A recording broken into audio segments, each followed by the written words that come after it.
आज की जो प्रेस कॉन्फ्रेंस बुलाई गई है ये Jammu Kashmir power employees and engineers coordination committee की तरफ से बुलाई गई है। इसमें हमारी जितनी भी पीडीडी की एसोसिएशन हैं उसके सभी जो हेड्स हैं वो आए हैं, वो इस पावर एम्प्लॉइज़ और इंजीनियर कोऑर्डिनेशन कमेटी के तहत थोड़ा आगे। तो उसमें मेरे साथ सचिन टिक्कू जी हैं जो कन्वीनियर हैं इस एसोसिएशन के, मेरे साथ बाकी सदस्य भी हैं, सभी ऑन बोर्ड आए हैं।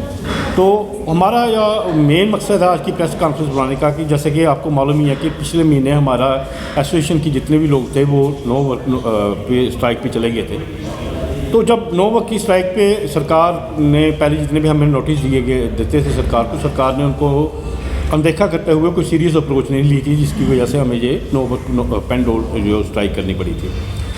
जब लोगों को दुश्वारियाँ आनी शुरू हुई तो सरकार का भी सीरियस रवैया आया, उन्होंने हमारे साथ वार्ता की। फिर हमने उनको बताया कि जितने भी मेन इश्यूज़ हैं पावर एम्प्लॉइज़ के उसको आप एड्रेस क्यों नहीं करते। हमारे पास स्टाफ की कमी है, 50% स्टाफ रह गया है, इंफ्रास्ट्रक्चर 10 से 15 टाइम्स ज़्यादा एडअप हुआ है। जो 15 टाइम्स जो एडअप हुआ है उसमें एम्प्लॉइज़ बढ़ने चाहिए थे, ना कि घटने चाहिए। जितने एम्प्लॉइज़ हमारे रिटायर हो रहे हैं उनकी जगह कोई अपॉइंटमेंट नहीं हो रही। 2016 से लेके आज तक किसी जेई लेवल की एंट्री नहीं हुई है, किसी टेक्नीशियन की एनरोलमेंट नहीं हो रही है। तो उससे क्या हो रहा है कि हमारा जो एम्प्लॉई है वो ओवरबर्डन है, कोरोना का भी इशू है। अब साथ में आपको पता ही है कि बिजली एक ऐसी ज़रूरत है जो हर किसी को हर मौके पे चाहिए होती है, चाहे वो जितनी मर्जी गर्म मौसम हो, जितना मर्जी सर्द मौसम हो।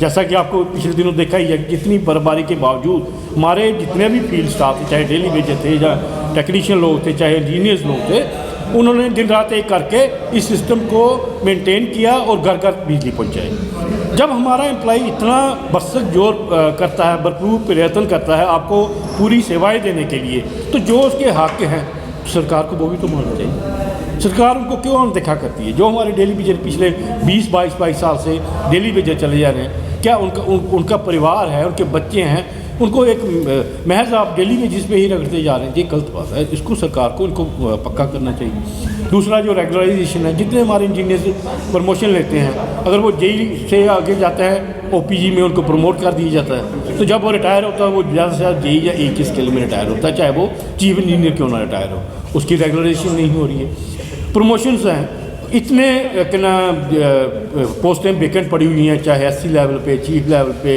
AW लेवल पे, AE लेवल पे, तो उनको प्रमोट नहीं किया जा रहा। तो उसमें एक किस्म का रोष है, चाहे वो क्लरिकल कैडर के लोग हो, चाहे टेक्नीशियन लोग हो, वो उनका जो ड्यू बनता है सरकार को देना चाहिए। तो हम बार बार उनको आपके माध्यम से यही कहते हैं कि आज की जो प्रेस कॉन्फ्रेंस बुलाई गई थी इसी मकसद से बुलाई गई है कि जो लास्ट टाइम सरकार ने हमारे साथ लिखित रूप पे जो वायदा किया था, जो हमें प्रॉमिसेस किए थे या एश्योरेंसेस दी थी, उस पर आप इम्प्लीमेंट करना शुरू करिए। अब हम सरकार को आपके माध्यम से 15 दिन का नोटिस देते हैं।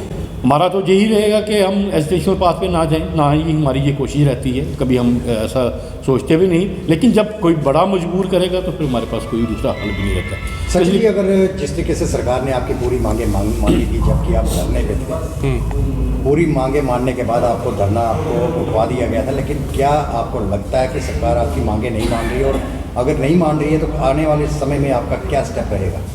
देखिए, power employees and engineers coordination committee एक जिम्मेदार ऑर्गेनाइजेशन के साथ होते हुए हम कंज्यूमर्स को किसी भी परेशानी में नहीं डालना चाहते। सबसे इम्पॉर्टेंट हमारा जो है कंज्यूमर होता है, लेकिन we reserve the right to protest. जो हमारा डेमोक्रेटिक वे में अधिकार है हमें अपनी बातों को पहुंचाने का, उससे हम पीछे नहीं हटेंगे। आज भी हम गवर्नमेंट को इन 15 दिनों में उनको फिर से हम भी उनके साथ मेहनत करके इस चीज़ को रिजॉल्व करना चाहते हैं। अगर एक डेली वेजर को शाबाशी दी जाती है कि उसने पावर रिस्टोर की, तो उसके घर पे जो उसके बच्चे हैं उनके लिए अगर तनख्वाह का प्रोविज़न किया जाए, अगर उनको उनसे काम भी लेना है तो उनको भी तो एक दिखना चाहिए ना ग्राउंड पे कि उनके लिए कुछ किया गया। एजिटेशन का मतलब ये नहीं है कि हमें कोई यहाँ पे हम सब सरकारी नौकर हैं। सरकार के नौकर मतलब हम कंज्यूमर्स के लिए पब्लिक सर्वेंट्स हैं।